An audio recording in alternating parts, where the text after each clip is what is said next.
Hi friends, ಎಲ್ಲರಿಗೂ ನಮಸ್ಕಾರ. ಬನ್ನಿ ಫ್ರೆಂಡ್ಸ್, ಶಾರದೆ ಸೀರಿಯಲ್ನ ಇವತ್ತಿನ ಸಂಚಿಕೆಯಲ್ಲಿ ಏನಾಗ್ತಿದೆ ಅಂತ ನೋಡ್ಕೊಬರೋಣ.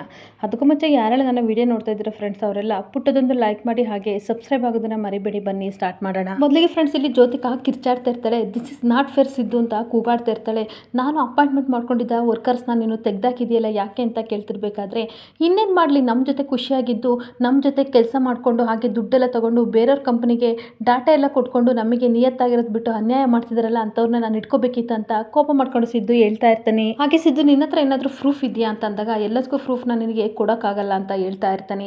ಹಾಗಾದ್ರೆ ನನ್ನನ್ನೊಂದು ಮಾತು ಕೇಳಬೇಕಿತ್ತು ನೀನು ಅಂತ ಅನ್ಬೇಕಾದ್ರೆ, ಎಲ್ಲನೂ ನಿನ್ನನ್ನು ಕೇಳಿ ಮಾಡೋಕ್ಕಾಗಲ್ಲ, ನಿನ್ನನ್ನು ಕೇಳ್ಕೊಂಡು ಕೂತ್ಕೊಂಡ್ರೆ ನನ್ನ ಕೆಲಸ ಯಾವಾಗ ಮಾಡಲಿ, ಬೇಕಾದ್ರೆ ಮ್ಯಾನೇಜರ್ನ ಕೇಳ್ಕೊಂತ ಸಿದ್ದು ಕೋಪ ಮಾಡ್ಕೊಂಡು ಬೈತಿರ್ಬೇಕಾದ್ರೆ ಜ್ಯೋತಿಕಾ ಹೇಳ್ತಾ ಇರ್ತಾಳೆ, ಸರಿ ಆಯಿತು, ನಾನು ಮ್ಯಾನೇಜರ್ನ ಇವಾಗಲೇ ಕೇಳ್ತೀನಿ ಅಂತ ಕೋಪ ಮಾಡ್ಕೊಂಡು ಅವಳು ಸಹ ಕೂಗಾಡ್ತಾ ಇರ್ತಾಳೆ. ಹಾಗೆ ಇಮಿಡಿಯೇಟಾಗಿ ಮ್ಯಾನೇಜರ್ ಅರವಿಂದನ್ಗೆ ಕಾಲ್ ಮಾಡಿ ಬನ್ನಿ ಚೇಂಬರ್ಗೆ ಅಂತ ಕರಿತಾಳೆ. ಹೇಳಿ ಮೇಡಮ್ ಅಂತ ಹೇಳ್ತಿರ್ಬೇಕಾದ್ರೆ, ನಾನು ಅಪಾಯಿಂಟ್ ಮಾಡಿದ ಡಿಸೈನರ್ನ ಯಾಕ್ರಿ ಕೆಲಸದಿಂದ ತೆಗ್ರಿ ಅಂತ ಕೇಳ್ತಿರ್ಬೇಕಾದ್ರೆ ಅರವಿಂದ್ ಅವರು ಹೇಳ್ತಾ ಇರ್ತಾರೆ, ಅವರಿಬ್ಬರು ಒಬಿಡೆಂಟ್ ಆಗಿರಲಿಲ್ಲ ಮೇಡಮ್, ನಮ್ಮ ಡಿಸೈನರು ಸಹ ಆಪೋಸಿಟ್ ಕಂಪ್ನಿಗೆ ಸೆಂಡ್ ಮಾಡ್ತಾ ಇದ್ರು ಅಂತ ಹೇಳ್ತಾ ಇರ್ತಾನೆ. ಹಾಗೆ ಸಿದ್ದು ಸರ್ ಕೈಲಿ ಸಿಗಾಕೊಂಡ್ರು, ಡಿಸೈನ್ ಎಲ್ಲನೂ ಸಹ ಅವರು ಬೇರೆ ಕಡೆ ಕಳಿಸ್ತಾ ಇದ್ರು, ಸಿದ್ದು ಸರ್ ಕೈಲಿ ರೆಡ್ ಆಗಿ ಸಿಗಾಕೊಂಡ್ರು ಅಂತ ಹೇಳ್ತಿರ್ಬೇಕಾದ್ರೆ ಶಾಕ್ ಆಗಿ ಜ್ಯೋತಿಕಾ ಮ್ಯಾನೇಜರ್ನ ನೋಡ್ತಾ ಇರ್ತಾಳೆ.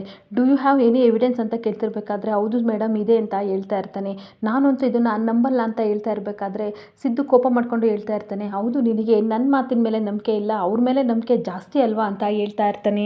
ಹಾಗೆ ನೀನು ತಗೊಳ್ಳೋ ಕೆಲಸವರೆಲ್ಲರೂ ಸಹ ತುಂಬ ಫ್ರಾಡ್ ಆಗಿರ್ತಾರೆ, ಒಬ್ಬರು ನಿಯತ್ತಾಗಿ ಕೆಲಸ ಮಾಡೋರನ್ನ ಯಾರನ್ನೂ ತಗೋಬೇಡ, ನೆಕ್ಸ್ಟ್ ಟೈಮು ನೀನು ತಗೋಬೇಕಾದ್ರೆ 10 ಸಲ ಯೋಚನೆ ಮಾಡಿ ತಗೋ, ಇದು ನಮ್ಮ ಕಂಪನಿ ರೆಪ್ಯುಟೇಷನ್ ಪ್ರಶ್ನೆ ಆಯ್ತಾ ಅಂತ ಬೈತಿರ್ಬೇಕಾದ್ರೆ, ಇದು ನನ್ನ ಕಂಪನಿ ಅಂತ ಹೇಳ್ತಾ ಇರ್ತಾಳೆ. ಹಾಗೆ ನನಗೆ ಕಂಪನಿ ಮೇಲೆ ತುಂಬ ಜವಾಬ್ದಾರಿ ಇದೆ, ನೀನು ಬಾಯಿ ಬಂದಾಗೆಲ್ಲ ಮಾತಾಡಬೇಡ, ನನಗೂ ಗೊತ್ತು ಯಾವ ರೀತಿ ರೆಸ್ಪಾನ್ಸಿಬಿಲಿಟಿ ತಗೋಬೇಕು ಅಂತ ಹೇಳ್ತಿರ್ಬೇಕಾದ್ರೆ, ಸರಿ ಸರಿ ಆಯಿತು ಬಿಡು, ಕೋಪ ಮಾಡ್ಕೋಬೇಡ, ಆ ಪ್ಲೇಸಿಗೆ ಯಾರನ್ನಾದ್ರೂ ತರೋಕ್ಕೆ ಪ್ರಯತ್ನ ಮಾಡು ಅಂದಾಗ, ಅದೇನು ದೊಡ್ಡ ವಿಷಯ ಎಲ್ಲ ಬಿಡು, ಆ ಪ್ಲೇಸಿಗೆ ಯಾರಾದರೂ ಬರ್ತಾರೆ ಅಂತ ಜೋ ಹೇಳ್ತಾ ಇರ್ತಾಳೆ. ಅದಕ್ಕೆ ಸಿದ್ದು ಹೇಳ್ತಾ ಇರ್ತಾನೆ, ಆ ಟೆನ್ಷನ್ ನಿನಗೆ ಬೇಡ, ನಾನೊಂದು ಐಡಿಯಾನ ಉಪಯೋಗಿಸ್ತಾ ಇದ್ದೀನಿ, ನನ್ನ ತಲೆಯಲ್ಲಿ ಒಂದು ಐಡಿಯಾ ಇದೆ ಅಂತ ಹೇಳ್ತಾ ಇರ್ತಾನೆ. ಮ್ಯಾನೇಜರ್ ಅರವಿಂದ್ ಅವ್ರಿಗೆ ಹೇಳ್ತಾ ಇರ್ತಾರೆ, ಪ್ರಿಯಾ ಮತ್ತು ಶಾರದವರು ತುಂಬ ಚೆನ್ನಾಗಿ ಕೆಲಸ ಮಾಡ್ತಾರೆ, ನಾನು ಅವ್ರನ್ನ ನೋಡಿದ್ದೀನಿ, ಅವ್ರನ್ನ ಟೆಂಪ್ರವರಿ ಎಂಪ್ಲಾಯ್ಸ್ ಅಂತ ನಾವು ಕನ್ಸಿಡರ್ ಮಾಡಿದ್ವಿ, ಇನ್ಮೇಲೆ ಪರ್ಮನೆಂಟ್ ಎಂಪ್ಲಾಯ್ಸ್ ಅಂತ ಅವ್ರನ್ನ ಆ ಪ್ಲೇಸಿಗೆ ತೊಗೊಳ್ಳಿ ಅಂತ ಅಂದಾಗ ಮಾತನ್ನ ಕೇಳಿ ಈ ಕಡೆ ಜ್ಯೋತಿಕನಿಗೆ ತುಂಬ ಶಾಕ್ ಆಗ್ತಾ ಇರುತ್ತೆ.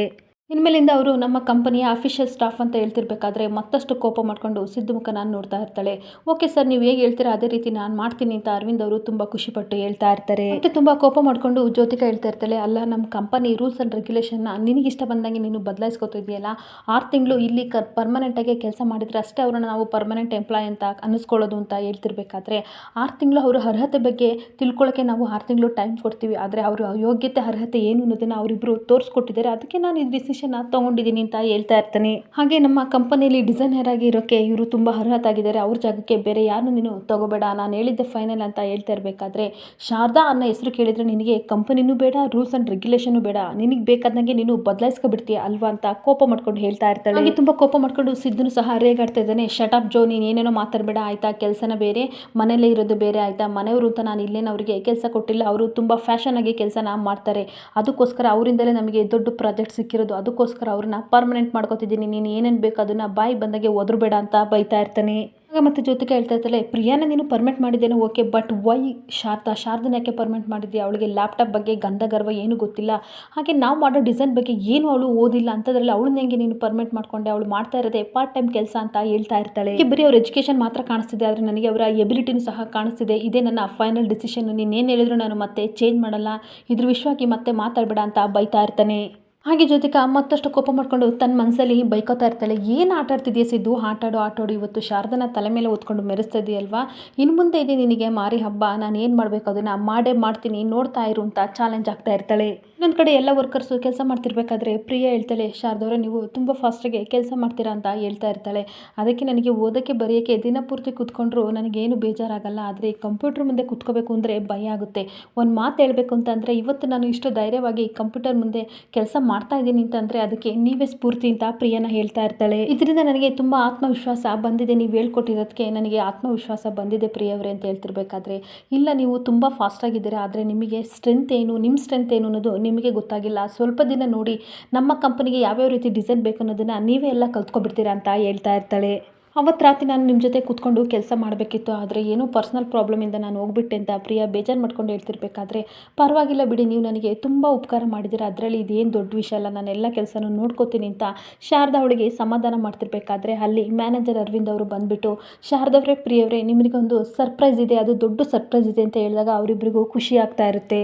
ನಿಮಗೆ ನಾಳೆಯಿಂದ ನಿಮ್ಮ ಕೆಲಸ ಪರ್ಮನೆಂಟ್ ಆಗಿದೆ ಅಂತ ಅಂದಾಗ ಈ ಕಡೆ ಶಾರದಾಗೆ ಮತ್ತು ಪ್ರಿಯಾಗೆ ತುಂಬ ಅಂದರೆ ತುಂಬ ಖುಷಿ ಆಗ್ತಾ ಇರುತ್ತೆ. ಇಬ್ಬರು ಖುಷಿನ ವ್ಯಕ್ತಪಡಿಸ್ತಿರ್ಬೇಕಾದ್ರೆ ಮತ್ತೆ ಮ್ಯಾನೇಜರ್ ಅರವಿಂದ್ ಅವರು ಹೇಳ್ತಾ ಇರ್ತಾರೆ, ನಮ್ಮ ಸಿದ್ಧಾರ್ಥ ಸರ್ ಅವರು ತುಂಬ ಒಳ್ಳೆಯವರು, ಯಾರು ಪ್ರಾಮಾಣಿಕದಿಂದ ಕೆಲಸ ಮಾಡ್ತಾರೆ ಅವರಿಗೆ ಕರೆಕ್ಟಾದ ಪೊಸಿಷನ್ನ ಅವರು ಕೊಟ್ಟೇ ಕೊಡ್ತಾರೆ ಅಂತ ಅಂದಾಗ ಶಾರದಾ ಸಿದ್ದನ್ನ ನೆನೆಸ್ಕೊಂಡು ಒಳಗೆ ನಗಾಡ್ತಾ ಇರ್ತಾಳೆ. ನೀವು ಮಾಡಿರೋ ಕೆಲಸ ಸಿದ್ಧಾರ್ಥ ಸರ್ಗೆ ತುಂಬ ಇಷ್ಟ ಆಗಿದೆ, ನೀವು ಮುಂದೆ ಇನ್ನೂ ಚೆನ್ನಾಗಿ ಕೆಲಸ ಮಾಡಿ ಅಂತ ಮ್ಯಾನೇಜರ್ ಹೇಳಿ ಹೋಗ್ತಿರ್ಬೇಕಾದ್ರೆ ಇವರಿಬ್ಬರಿಗೂ ತುಂಬ ಖುಷಿ ಆಗ್ತಿರುತ್ತೆ. ಮತ್ತೆ ಈ ಕಡೆ ಪ್ರಿಯಾ ಹೇಳ್ತಾ ಇರ್ತಾಳೆ, ಬನ್ನಿ ಸಿದ್ಧಾರ್ಥ ಸರ್ಗೆ ಒಂದು ಥ್ಯಾಂಕ್ಸ್ ಹೇಳ್ಬರೋಣ ಅಂತ ಅಂದಾಗ, ಇವಾಗಲ ಅಂದಾಗ ಬನ್ನಿ ಪರವಾಗಿಲ್ಲ ಅಂತ ಶಾರದನ ಕರ್ಕೊಂಡು ಸಿದ್ದು ಚೇಂಬರ್ ಹತ್ರ ಬರ್ತಾಳೆ. ಬಂದಾಗ ಎಕ್ಸ್ಕ್ಯೂಸ್ ಮಿ ಸರ್ ಅಂದಾಗ, ಬನ್ನಿ ಪ್ರಿಯವ್ರೆ ಅಂತ ಕರಿತಾ ಇರ್ತಾನೆ. ನಮ್ಮ ಕೆಲಸ ತುಂಬ ಅನಿವಾರ್ಯ ಮತ್ತು ಅಗತ್ಯ ಇತ್ತು, ಆದರೆ ನಮ್ಮನ್ನು ಪರ್ಮನೆಂಟೇ ಮಾಡ್ಕೊಂಡ್ರಲ್ಲ, ಇನ್ನೂ ತುಂಬ ಖುಷಿ ಆಗ್ತಿದೆ sir, thank you so much ಅಂತ ಹೇಳ್ತಾ ಇರ್ತಾಳೆ. ಹಾಗೆ ಶಾರದನೂ ಸಹ ಹೇಳ್ತಾ ಇರ್ತಾಳೆ, ಸರಿ, ಕೆಲಸದ ಅವಶ್ಯಕತೆ ಮತ್ತು ಅನಿವಾರ್ಯತೆ ನನಗೂ ತುಂಬನೇ ಇತ್ತು, ನನಗೂ ಈ ಥರ ಎಲ್ಲ ಕೆಲಸ ಮಾಡೋಕ್ಕಂತ ಬರ್ತಿರ್ಲಿಲ್ಲ, ನನ್ನ ಟ್ಯಾಲೆಂಟ್ನ ಗುರುತಿಸಿ ನೀವು ಸರಿಯಾದ ಕೆಲಸನ ನನಗೆ ಸರಿಯಾದ ಸಮಯಕ್ಕೆ ಕೊಡಿಸಿದ್ರೆ ಇದಕ್ಕೆ ಏನು ಹೇಳಬೇಕು ಅಂತ ನನಗೆ ಗೊತ್ತಾಗ್ತಿಲ್ಲ ಅಂತ ಹೇಳ್ತಿರ್ಬೇಕಾದ್ರೆ, ಪರವಾಗಿಲ್ಲ ಶಾರದವ್ರೆ, ನಿಮ್ಮ ಟ್ಯಾಲೆಂಟ್ ಏನು ಅಂತ ನೀವು ತೋರಿಸಿದ್ದೀರಾ, ನಿಮ್ಮ ಯೋಗ್ಯತೆ ಏನು ಅಂತ ಎಲ್ಲರಿಗೂ ಗೊತ್ತಾಗಿದೆ, ನಿಮ್ಮ ಯೋಗ್ಯತೆ ತಕ್ಕಂತೆ ನಿಮ್ಮ ಅರ್ಹತೆನ ನೀವು ಗಳಿಸಿದ್ದೀರಾ, ಅದಕ್ಕೆ ಈ ಕೆಲಸ ಸಿಕ್ಕಿದೆ ಅಂತ ಹೇಳ್ತಾ ಇರ್ತಾನೆ. ಮತ್ತೆ ಜ್ಯೋತಿಕಾ ಕೋಪ ಮಾಡಿ ಕೂತ್ಕೊಂಡಿದ್ದನ್ನು ನೋಡಿ ಶಾರದಾ ಹೇಳ್ತಾ ಇರ್ತಾಳೆ, ಇದಕ್ಕೆ ಸಿದ್ಧಾರ್ಥ ಸರ್ ಮಾತ್ರ ಅಲ್ಲ, ನಿಮ್ಮ ಸಹಕಾರನೂ ನಮಗೆ ತುಂಬ ಇಂಪಾರ್ಟೆಂಟ್, ಇದರಿಂದಲೇ ನನಗೆ ಕೆಲಸ ಕಾಯಂ ಆಗಿದೆ, ತುಂಬ ಥ್ಯಾಂಕ್ಸ್, ನಿಮಗೆ ಯಾವಾಗಲೂ ಋಣಿಯಾಗಿರ್ತೀನಿ ಜ್ಯೋತಿಕಾ ಅವರೇ ಅಂತ ಹೇಳ್ತಾ ಇರ್ತಾಳೆ. ಇಟ್ಸ್ ಓಕೆ, ಕಂಗ್ರಾಟ್ಸ್ ಅಂತ ಜ್ಯೋತಿಕಾ ಹೇಳ್ತಿರ್ಬೇಕಾದ್ರೆ ಹಾಗೆ ಸ್ಮೈಲ್ ಮಾಡಿಕೊಂಡು ಶಾರದಾ ಕೆಲಸ ಮಾಡೋಕ್ಕೆ ಬರ್ತಾಳೆ. ಆಗ ಇನ್ನೊಂದು ಕಡೆ ಪ್ರಿಯಾ ಹೇಳ್ತಾ ಇರ್ತಾಳೆ, ನಾನು ಮಾಡಿರೋ ಡಿಸೈನ್ ಎಲ್ಲನೂ ಮ್ಯಾನೇಜರ್ಗೆ ಕೊಟ್ಟು ಬರ್ತೀನಿ, ನೀನು ಕೆಲಸ ಮಾಡ್ತೀರಿ ಶಾರದಾ ಅಂತ ಹೇಳ್ಬಿಟ್ಟು ಡಿಸೈನ್ ಕೊಡೋಕೆ ಹೋಗ್ತಾ ಇರ್ತಾಳೆ. ಈ ಕಡೆ ತನ್ನ ಪಾಡಿಗೆ ತಾನು ಶಾರದಾ ಕೆಲಸ ಮಾಡ್ತಾ ಇರ್ತಾಳೆ. ಹಾಗೆ ಕಲರ್ಸ್ ಎಲ್ಲನೂ ಸಿದ್ದು ಕೊಡ್ತಾ ಇರ್ತಾನೆ. ಅದನ್ನು ನೋಡಿ ಶಾರದನಿಗೆ ಆಶ್ಚರ್ಯ ಆಗ್ತಾ ಇರುತ್ತೆ. ಹಾಗೆ ಶಾರದಾ ಸಿದ್ದು ಮುಖನ ನೋಡಿ, ಸರ್ ನೀವು ಸಾರಿ ಸರ್, ನನಗೆ ಗೊತ್ತಾಗಲಿಲ್ಲ ಅಂತ ಅಂದಾಗ, ಪರವಾಗಿಲ್ಲ ಶಾರದಾರ, ನೀವು ಇಷ್ಟು ಇನ್ವಾಲ್ವ್ ಆಗಿ ಕೆಲಸ ಮಾಡ್ತಾ ಇರ್ತಾರಲ್ಲ, ಅದಕ್ಕೆ ಮತ್ತೆ ನಿಮ್ಮ ಡಿಸೈನ್ ಇಷ್ಟು ಚೆನ್ನಾಗಿ ಬರೋದು ಅಂತ ಹೇಳ್ತಿರ್ಬೇಕಾದ್ರೆ, ಎಲ್ಲ ನನಗೆ ಅನ್ಸಿದ್ದು ನಾನು ಮಾಡ್ತೀನಿ ಅಷ್ಟೇ ಸರ್ ಅಂತ ಹೇಳ್ತಾ ಇರ್ತಾಳೆ. ತಡವಾಗಿದೆ, ಯಾಕೆ ಇನ್ನೂ ಕೆಲಸ ಮುಗ್ದಿಲ್ವಾ, ಬನ್ನಿ ಹೋಗೋಣ ಅಂತ ಅಂದಾಗ, ಪರವಾಗಿಲ್ಲ ಸರ್, ಆಸಕ್ತಿ ಇದ್ದಾಗಲೇ ಕೆಲಸನ ಮುಗಿಸ್ಬೇಕು, ನೀವು ಹೋಗಿ ನಾನು ಬರ್ತೀನಿ ಅಂತ ಹೇಳ್ತಾ ಇರ್ತಾಳೆ. ಹಾಗೆ ಸ್ವಲ್ಪ ಆಫೀಸ್ ಬಗ್ಗೆ ಮಾತಾಡ್ತಿರ್ಬೇಕಾದ್ರೆ ಆ ಕಡೆಯಿಂದ ಜ್ಯೋತಿಕಾ ಬರ್ತಾ ಇರ್ತಾಳೆ. ಹಾಗೆ ಮಿಸ್ ಆಗಿ ಅವರಿಬ್ಬರನ್ನ ನೋಡಿ ಮತ್ತಷ್ಟು ಕೋಪ ಮಾಡಿಕೊಂಡು ಅಲ್ಲೇ ನಿಂತ್ಕೊಬಿಡ್ತಾಳೆ. ಹಾಗೆ ಸಿದ್ದು ಮಾತಾಡ್ತಾ ಇರ್ತಾನೆ. ಶಾರದಾ ಜೊತೆ ಮಾತಾಡ್ತಾ ಇರಬೇಕಾದ್ರೆ ಇವಳಿಗೆ ತುಂಬ ಕೋಪ ಬರ್ತಾ ಇರುತ್ತೆ. ಹಾಗೆ ಸಿದ್ದು, ಟೈಮ್ ಆಯಿತು, ನಾನು ಮನೆಗೆ ಹೋಗ್ತೀನಿ ಅಂತ ಹೋಗ್ತಾ ಇರ್ತಾನೆ. ಸಿಕ್ಕಿದ್ದ ಅವಕಾಶ ಅಂತ ಅದನ್ನು ಇವಳು ಯೂಸ್ ಮಾಡ್ಕೋತಾ ಇರ್ತಾಳೆ. ಪ್ರತಿಯೊಂದು ಸ್ಟಾಫು ಕೆಲಸ ಎಲ್ಲ ಮುಗಿಸ್ಕೊಂಡು ಹೋಗ್ತಾ ಇರ್ತಾರೆ. ಈ ಕಡೆ ಪ್ರಿಯನೂ ಸಹ ಹೇಳ್ತಾ ಇರ್ತಾಳೆ, ನಮ್ಮಮ್ಮ ನಾನು ಹೋಗಲಿಲ್ಲ ಅಂದರೆ ಟ್ಯಾಬ್ಲೆಟ್ ತೊಗೊಳ್ಳಲ್ಲ, ನಾನು ಹೋಗ್ತೀನಿ ಅಂದಾಗ, ಸರಿ ಆಯಿತು ಹೋಗು ಪ್ರಿಯ, ನಾನು ಸ್ವಲ್ಪ ಕೆಲಸ ಇದೆ ಮುಗಿಸ್ಕೊಂಡು ಬರ್ತೀನಿ ಅಂತ ಹೋಗ್ತಾ ಇರ್ತಾಳೆ. ಈ ಕಡೆ ಶಾರದಾ ತನ್ನ ಪಡಿ ತಾನು ಕೆಲಸ ಮಾಡ್ತಿರ್ಬೇಕಾದ್ರೆ ಅದನ್ನು ಅಬ್ಸರ್ವ್ ಮಾಡಿದ ಜ್ಯೋತಿಕಾ ಹೇಳ್ತಾ ಇರ್ತಾಳೆ ತನ್ನ ಮನಸ್ಸಲ್ಲಿ, ಇವತ್ತು ಲಾಸ್ಟ್ ಡೇಟ್, ನಿನಗೆ ನಿನ್ನ ಭೇಟಿ ಇವತ್ತು ಲಾಸ್ಟ್ ಆಗಿರುತ್ತೆ, ಇವತ್ತು ಏನು ಮಾಡಬೇಕು ಅದನ್ನೆಲ್ಲ ಮಾಡ್ತೀನಿ, ಹಾಗೆ ನಿನ್ನ ಜೊತೆ ಕೆಲವೊಂದು ಮಾತಾಡಬೇಕು ಅದನ್ನು ಹೇಳ್ತೀನಿ ಅಂದ್ಬಿಟ್ಟು ಶಾರದಾ ಟೇಬಲ್ ಹತ್ರ ಬಂದುಬಿಟ್ಟು ಕೂತ್ಕೋತಾಳೆ. ಚೇಂಬರ್ ಹತ್ರ ಕೂತ್ಕೊಬಿಟ್ಟು, ಏನು ಶಾರದಾ ಇನ್ನೂ ಕೆಲಸ ಮುಗ್ದಿಲ್ವಾ ಅಂತ ಅಂದಾಗ, ಇನ್ನೊಂದು 5 ನಿಮಿಷ ಎಲ್ಲ ಮುಗಿಯುತ್ತೆ, ಆಮೇಲೆ ಮನೆಗೆ ಹೋಗ್ತೀನಿ ಜ್ಯೋತಿಕಾ ಅವರೇ ಅಂತ ಹೇಳ್ತಿರ್ಬೇಕಾದ್ರೆ, ನಿನ್ನಂಥ ಡೆಡಿಕೇಟ್ ಇರೋರು ಕಂಡ್ರೆ ನಮ್ಮ ಸಿದ್ದುಗೆ ತುಂಬಾ ಇಷ್ಟ, ಆನೆಸ್ಟಾಗಿ ಕೆಲಸ ಮಾಡೋರು ಕಂಡ್ರೆ ತುಂಬ ಇಷ್ಟಪಡ್ತಾನೆ, ಇದು ಅದಕ್ಕೋಸ್ಕರ ಅವನನ್ನು ಮೆಚ್ಚೋಕ್ಕೋಸ್ಕರ ಈ ಕೆಲಸ ಮಾಡ್ತಿದ್ಯಾ ಅಂತ ಹೇಳ್ಬೇಕಾದ್ರೆ ಶಾರದನಿಗೆ ತುಂಬ ಶಾಕ್ ಆಗ್ತಾ ಇರುತ್ತೆ. ಹಾಗೆ ಶಾರದಾ ಹೇಳ್ತಾ ಇರ್ತಾಳೆ, ಅದ್ಯಾಕೆ ಆ ರೀತಿ ಹೇಳ್ತಿರೋ ಜ್ಯೋತಿಕಾ ಅವರೇ, ನನಗೆ ಡಿಸೈನ್ ಮಾಡೋದು ಅಂತಂದರೆ ತುಂಬ ಇಷ್ಟ, ಅದರಲ್ಲೂ ಆ ವೃತ್ತಿ ನಮಗೆ ಸಿಕ್ಕಿದೆ ಅಂತಂದರೆ ತುಂಬ ಖುಷಿಪಟ್ಟು ನಾನು ಡಿಸೈನ್ನ ಮಾಡ್ತೀನಿ, ಆ ರೀತಿ ಎಲ್ಲ ಹೇಳ್ಬೇಡಿ ಅಂತ ಹೇಳ್ತಿರ್ಬೇಕಾದ್ರೆ, ಓ ಹೌದಾ ಅಂತ ಜ್ಯೋತಿಕಾ ನಾಟಕ ಮಾಡ್ತಾ ಇರ್ತಾಳೆ. ಮತ್ತೆ ಹೇಳ್ತಿರ್ತಾಳೆ, ಏನು ಗೊತ್ತಾ ಶಾರದಾ, ಅದರಲ್ಲೂ ಕಂಪ್ಯೂಟರ್ ಬರೋರಿಗೆ ಕೆಲಸ ಸಿಗೋದು ತುಂಬ ಕಷ್ಟ, ಅಂತದ್ರಲ್ಲಿ ನಿನಗೆ ದೊಡ್ಡ ಕೆಲಸ ನಮ್ಮ ಕಂಪನಿಯಲ್ಲಿ ಸಿಕ್ಕಿದೆಯಲ್ಲ, ಇದು ಗ್ರೇಟ್ ನ್ಯೂಸ್ ಅಂತ ಅನ್ಬೇಕಾದ್ರೆ ಶಾರದನಿಗೆ ತುಂಬ ಬೇಜಾರಾಗ್ತಿದೆ.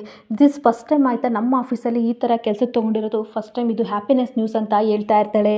ಶಾರದಾ ಹೇಳ್ತಾ ಇರ್ತಾಳೆ, ಅದು ನನ್ನ ಅದೃಷ್ಟ ಅನ್ಬೇಕಾದ್ರೆ ಅದೃಷ್ಟದ ಜೊತೆಗೆ ಇನ್ಫ್ಲೂಯೆನ್ಸು ತುಂಬಾ ಇದೆ ಅಲ್ವಾ ಅಂತ ಅಂದಾಗ ಮತ್ತೆ ಬೇಜಾರು ಮಾಡಿಕೊಂಡು ಶಾರದಾ ಕೂತ್ಕೋತಾಳೆ.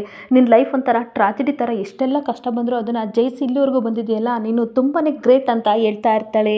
ಹಾಗೆ ಮತ್ತೆ ಕೊಂಕು ಮಾತಾಡ್ತಾ ಇರ್ತಾಳೆ, ಬೀದಿಯಲ್ಲಿ ಬಿದ್ದಿದ್ದಾಗ ಅಮ್ಮ ಬಂದು ನಿನ್ನನ್ನು ಕಾಪಾಡಿ ನಮ್ಮ ಮನೆಗೆ ಕರ್ಕೊಬಂದರು, ಕೆಲಸ ಅಂತ ಒಂದು ಕೊಟ್ಟರು, ತಿನ್ನಕ್ಕನ್ನ ಗತಿ ಇದ್ದರೂ ಸಹ ಮಗಳನ್ನ ಮಾತ್ರ ದೊಡ್ಡ ಸ್ಕೂಲಿಗೆ ಓದ್ಸೋಕ್ಕೆ ಕಳಿಸಿದ್ಯಾ ಅಲ್ವಾ ಶಾರದಾ ಅಂತ ಅಂದಾಗ, ಏನು ಮಾತಾಡದೆ ಬೇಜಾರಾಗಿ ಅವಳ ಮುಖ ನಾನು ನೋಡ್ತಾ ಇರ್ತಾಳೆ. ಹಾಗೇನೇನೋ ಸೈಕಲ್ ತಳ್ಕೊಂಡು ಫುಡ್ ಡೆಲಿವರಿ ಅಂತ ಮಾಡ್ಕೊಂಡು ಜೀವನ ಸಾಗಿಸ್ತಿದ್ದೆ, ಇವಾಗ ನೋಡಿದರೆ ದೊಡ್ಡ ಕೆಲಸ ನಿನಗೆ ಸಿಕ್ಕಿದೆ, ನಮ್ಮಂಥ ದೊಡ್ಡ ಕಂಪನಿಯಲ್ಲಿ ನಿನ್ನಂತಳು ಫ್ಯಾಷನ್ ಡಿಸೈನರ್ ಆಗಿ ಕೆಲಸ ಮಾಡೋದೇನು ಅಂತಂದರೆ ಸಾಮಾನ್ಯ ಕೆಲಸನ, ಆದರೂ ನಿಂದು ಅದೃಷ್ಟನೇ ಅದೃಷ್ಟ ಅಲ್ವಾ ಅಂತ ಹೇಳ್ತಾ ಇರ್ತಾಳೆ. ಹಾಗೆ ಶಾರದಾ ಕಣ್ಣೀರು ಹಾಕೊಂಡು ಹೇಳ್ತಾ ಇರ್ತಾಳೆ, ಇದೆಲ್ಲ ಇದೆಲ್ಲ ಸುಮಿತ್ರಮ್ಮ ಕೊಟ್ಟಿದ್ದ ಭಿಕ್ಷೆ ನನಗೆ, ಅವರಿಗೆ ಯಾವಾಗಲೂ ನಾನು ಚಿರಋಣಿ ಆಗಿರ್ತೀನಿ ಅಂತ ಹೇಳ್ಬೇಕಾದ್ರೆ, ಬಟ್ ಶಾರದಾ ನೀನು ಇಲ್ಲಿ ಆರಾಮಾಗಿ ಕೆಲಸ ಮಾಡ್ಕೊಂಡು ಕೂತ್ಕೊಂಡ್ರೆ ಅಲ್ಲಿ ಅಮ್ಮನಿಗೆ ಮತ್ತು ದೀಪಿಗೆ ಕಷ್ಟ ಆಗಲ್ವಾ ಅಂತ ಕೇಳ್ತಾ ಇರ್ತಾಳೆ. ಮತ್ತೆ ಹೇಳ್ತಾ ಇರ್ತಾಳೆ, ಶಾರದಾ ಸಿದ್ದು ಹೋಗ್ಬೇಕಾದ್ರೆ ಏನು ಹೇಳ್ತಿದ್ನಲ್ಲ ಏನದು ಅಂತ ಅಂದಾಗ, ಅದ ಜ್ಯೋತಿಕಾ ಅವರೇ ಹುಷಾರಾಗಿ ಬೇಗ ಬನ್ನಿ, ಆದಷ್ಟು ಬೇಗ ಕೆಲಸ ಮುಗಿಸಿ ಮನೆಗೆ ಜೋಪಾನಾಗಿ ಬನ್ನಿ ಅಂತ ಹೇಳಿದ್ರು ಅಂತ ಅಂದಾಗ, ಓಹೋ ಹಾಗಂತ ಅದನ್ನ ಶಾರದಾ ಏನು ಗೊತ್ತಾ, ಸಿದ್ದುಗೆ ಕಸ್ಟಮರ್ ಅಂತ ಅಂದರೆ ತುಂಬ ಕೇರ್ ಆ್ಯಂಡ್ ಕನ್ಸರ್ನ್ ಇದೆ, ಯಾರು ಇಂಟ್ರೆಸ್ಟಾಗಿ ಕೆಲಸ ಮಾಡ್ತಾರೆ ಅವನ್ನೆಲ್ಲ ಅವ್ನು ಇದೇ ರೀತಿ ಕೇರ್ ಮಾಡೋದು ಅಂತ ಕೊಂಕು ಮಾತಾಡಿಬಿಟ್ಟು ತನ್ನ ಪಡೆಗೆ ತಾನು, ಸರಿ ಶಾರದಾ ಆಯಿತಾ ಹುಷಾರು, ನೀನು ಕೇರ್ಫುಲ್ಲಾಗಿ ಕೆಲಸ ಮಾಡಿ ಆದಷ್ಟು ಬೇಗ ಮನೆಗೆ ಹೊರಟ್ಬಿಡು ಅಂತ ಹೇಳ್ತಾ ಇರ್ತಾಳೆ. ಸರಿ ಜ್ಯೋತಿಕಾ ಅವರು ಇನ್ನು 5 ಮಿನಿಟ್ಸ್ ನಾನು ಹೊರಡ್ತೀನಿ ಅಂತ ಅಂದಾಗ, ಸರಿ ಓಕೆ ಆಲ್ ದ ಬೆಸ್ಟ್ ಅಂತ ಹೇಳ್ಬಿಟ್ಟು ಹಾಗೆ ಕ್ಯಾಬಿನಿಗೆ ಬಂದು ಕೂತ್ಕೊಂಡು ಯೋಚನೆ ಮಾಡ್ತಾ ಇರ್ತಾಳೆ. ಒಳ್ಳೆ ಆಪರ್ಚುನಿಟಿ ಸಿಕ್ಕಿದೆ, ತಂತಾನಾಗೆ ಬಾಕ್ಲು ಕ್ಲೋಸ್ ಆಗಿದ್ದು ಓಪನ್ ಆಗಿದೆ, ಈ ಆಪರ್ಚುನಿಟಿನ ನಾನು ಮಿಸ್ ಮಾಡ್ಕೋಬಾರ್ದು. ನೋಡು ಶಾರದಾ ಇವತ್ತು ನಿನಗೆ ಎಂಡಿಡೆ, ಇನ್ನು 5 ನಿಮಿಷದಲ್ಲಿ ನಿನ್ನ ಗತಿ ಏನಾಗುತ್ತೆ ಅಂತ ನೋಡು ಅಂತ ಖುಷಿ ಪಡ್ತಾ ಇರ್ತಾಳೆ. ಮತ್ತೆ ಯೋಚನೆ ಮಾಡ್ತಾ ಇರ್ತಾಳೆ, ಒಂದಲ್ಲ ಒಂದು ದಿನ ನಿನ್ನ ಡೆಡಿಕೇಶನ್ಗೆ ಸೋತ್ಬಿಟ್ಟು ಸಿದ್ದು ನಿನ್ನನ್ನು CEO ಮಾಡೋದ್ರಲ್ಲಿ ಏನು ಸಂಶಯನೇ ಪಡೋಂಗಿಲ್ಲ, ಏಕೆಂದರೆ ಡ್ಯಾಡು ಸಹ ಅವನ ಮಾತಿಗೆ ಕತ್ತಲ್ಲಾಡಿಸ್ಬಿಡ್ತಾರೆ, ಅದಕ್ಕೆ ಅವಕಾಶ ನಾನು ಮಾಡಿಕೊಡಲ್ಲ, ನಿನಗೊಂದು ಗತಿ ಮಾಡೇ ಮಾಡ್ತೀನಿ ಅಂತ ಅಂದ್ಬಿಟ್ಟು ಸೆಕ್ಯೂರಿಟಿಗೆ ಕಾಲ್ ಮಾಡ್ತಾಳೆ. ನೋಡಿ ಎಲ್ಲರನ್ನೂ ಕಳಿಸ್ಬಿಟ್ಟು ಆದಷ್ಟು ಬೇಗ ಲಾಕ್ ಮಾಡಿಕೊಡಿ ಅಂತ ಅಂದಾಗ ಸೆಕ್ಯೂರಿಟಿ ಬಂದು ಶಾರದಾ ಅವ್ರ ಹತ್ರ ಹೇಳ್ತಾ ಇರ್ತಾರೆ, ಮೇಡಮ್ ಎಲ್ಲ ಹೋಗಿದ್ದಾರೆ ನೀವು ಹೊರಡಿ ಟೈಮ್ ಆಯಿತು ಅಂದಾಗ, ಸರಿ ಸರ್ ನಾನು ಹೋಗ್ತೀನಿ ಅಂತ ಅಂದ್ಬಿಟ್ಟು ಎಲ್ಲ ಪ್ಯಾಕ್ ಮಾಡ್ಕೊಬಿಟ್ಟು ಶಾರದಾ ಲಿಫ್ಟಲ್ಲಿ ಹೋಗೋಕ್ಕೆ ಅಂತ ರೆಡಿಯಾಗಿ ಬರ್ತಾ ಇರ್ತಾಳೆ. ಈ ಕಡೆ ಶಾರದಾ ಹೋಗಿದ್ದನ್ನು ನೋಡಿ ಜ್ಯೋತಿಕಾನು ಸಹ ಹಿಂದೆ ಫಾಲೋ ಮಾಡ್ಕೊಂಡು ಬರ್ತಾಳೆ. ಈ ಕಡೆ ಶಾರದಾ ಲಿಫ್ಟ್ನ ಪ್ರೆಸ್ ಮಾಡಿ ಒಳಗಡೆ ಹೋಗಿದ ತಕ್ಷಣ ಬೇಕು ಅಂತ ಲಿಫ್ಟ್ನ ಆಫ್ ಮಾಡಿಬಿಡ್ತಾಳೆ. ಶಾರದಾ ತುಂಬ ಟೆನ್ಷನ್ ಆಗಿ, ಪ್ಲೀಸ್ ಯಾರಿದ್ದೀರಾ, ಇಲ್ಲಿ ಲಿಫ್ಟ್ ಆಫ್ ಆಗಿದೆ, ಯಾರಾದರೂ ಬನ್ನಿ ಸೆಕ್ಯೂರಿಟಿ ಅಣ್ಣ ಬನ್ನಿ ಜ್ಯೋತಿಕಾ ಮೇಡಮ್ ಬನ್ನಿ ಅಂತ ಕರೆದ್ರು ಬರೋದಿಲ್ಲ. ಇಲ್ಲಿ ಶಾರದಾ ಉಸಿರುಗಟ್ಬಿಟ್ಟು ಅಲ್ಲೇ ಬಿದ್ದುಬಿಡ್ತಾಳೆ. ಈ ಕಡೆ ನೋಡ್ಕೊಂಡು ಅದನ್ನು ತುಂಬ ಎಂಜಾಯ್ ಮಾಡಿಕೊಂಡು ಗುಡ್ ಬೈ ಅಂತ ಹೇಳಿ ಈ ಕಡೆ ಜ್ಯೋತಿಕಾ ನಗಾಡ್ತಾ ಇರ್ತಾಳೆ. ಇಲ್ಲಿಗೆ ಸಂಚಿಕೆ ಎಂಡ್ ಆಗ್ತಿದೆ. ಈ ವಿಡಿಯೋ ಇಷ್ಟ ಆದರೆ ಪುಟ್ಟದೊಂದು ಲೈಕ್ ಮಾಡಿ, ಫಾಲೋ ಮಾಡಿ. Thank you.